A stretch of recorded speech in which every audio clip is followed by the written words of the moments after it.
তো হ্যালো বন্ধুরা, আশা করি সকলে ভালো আছেন। তো আজকের ভিডিওটি হলো যে আমি ছাদ বাগানে কীভাবে ট্রের মধ্যে পুঁইশাক গাছ চাষ করলাম। তা চলুন ভিডিওটি শুরু করা যাক।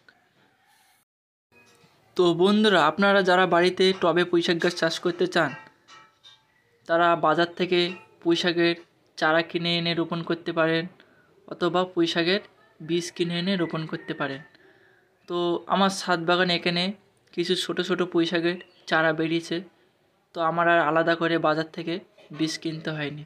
তো আমি এখন চারাগুলিকে টবে স্থাপন করব। তো আমি এক এক করে এখান থেকে চারাগুলোকে সব তুলে নেব। তুলে নিয়ে আমি এখানে একটি ট্রের মধ্যে স্থাপন করব।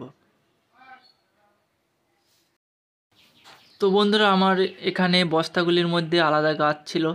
তো আমি গাছগুলির খাদ্য হিসেবে সবজির খোসা দিতাম এবং সবজির খোসা পচা তরল জৈব সার দিতাম। তো আমার এখানে সবজির খোসাগুলির মধ্যে পুঁইশাকের বীজ ছিল, তা থেকেই নতুন চারা জন্মেছে। তো বন্ধুরা, পুঁইশাক গাছ সাধারণত টক করে মরে না। তো বাজারে যে পুঁইশাকের ডাঁটাগুলি খাওয়ার জন্য বিক্রি হয়, সেগুলি বাড়িতে এনে রোপণ করলে তা থেকেও নতুন পুঁইশাক গাছ জন্মায়। তো বন্ধুরা, আমি যে ভাষায় কথা বলি সেই ভাষায় আপনাদের সামনে প্রকাশ করছি। তো আপনাদের কেমন লাগছে তো আমি জানি না। তো বন্ধুরা, আমার ভালো লেকচার দেওয়ার অভিজ্ঞতা নেই। তো আমি যে ভাষায় কথা বলি আপনাদের সাথে সেই ভাষায় ভিডিওর মাধ্যমে প্রকাশ করি।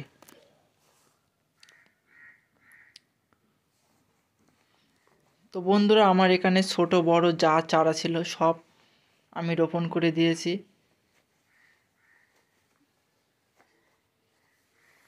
কারণ একটা ট্রের মধ্যে দুটার বেশি গাছ দেওয়া উচিত না।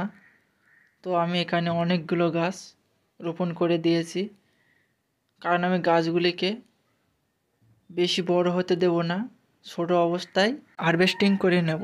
তো ফিরে এলাম 28 দিন পরে। তো দেখুন বন্ধুরা, আমার গাছগুলি এখন কী অবস্থায় আছে। তো বন্ধুরা, আমার পুঁইশাক গাছগুলি এখন কত বড় হয়ে গিয়েছে। তো যেগুলি বড় ছিল সেগুলি অনেক বড় হয়ে গিয়েছে, আর যেগুলি ছোট ছিল সেগুলি ধীরে ধীরে বড় হচ্ছে।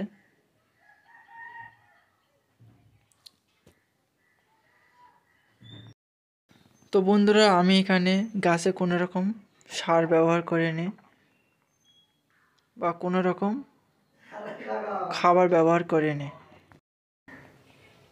তো বন্ধুরা, পাতাগুলিতে পোকামাকড়ের আক্রমণ হয়েছে। তো কিছু কীটনাশক স্প্রে করতে হবে।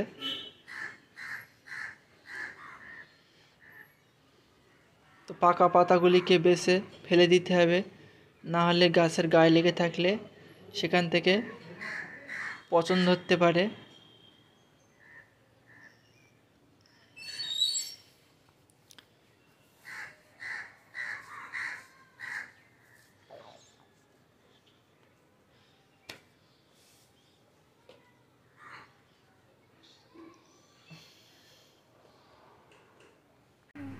তো বন্ধুরা, ফিরে এলাম 39 দিন পরে। তো দেখুন বন্ধুরা, আমার গাছগুলি এখন কত বড় হয়ে গিয়েছে এবং কত সুন্দর সবুজ এবং সতেজ হয়েছে। তো এগুলি এখন খাবার জন্য উপযুক্ত। তো বন্ধুরা, টবে পুঁইশাক গাছ বেশি বড় করতে দিলে হবে না। তো এখানে যেগুলো আমার ছোটো গাছ ছিল সেগুলোও ধীরে ধীরে বড় হচ্ছে। তো বন্ধুরা, আমি এখানে শুধুমাত্র মাটিতে এক্সপেরিমেন্ট করার জন্যে পুঁইশাক গাছগুলো লাগিয়েছিলাম। তো বন্ধুরা, শুধু মাটিতে পুঁইশাক চাষ করলে হবে না, এখানে টবের মধ্যে 50% মাটি এবং 50% ভার্মিকম্পোস্ট বা গোবর সার মেশাতে হবে। তো বন্ধুরা, ভিডিওটি ভালো লেগে থাকলে একটি লাইক, একটি সাবস্ক্রাইব করে আমাদের সঙ্গে থাকবেন। নমস্কার।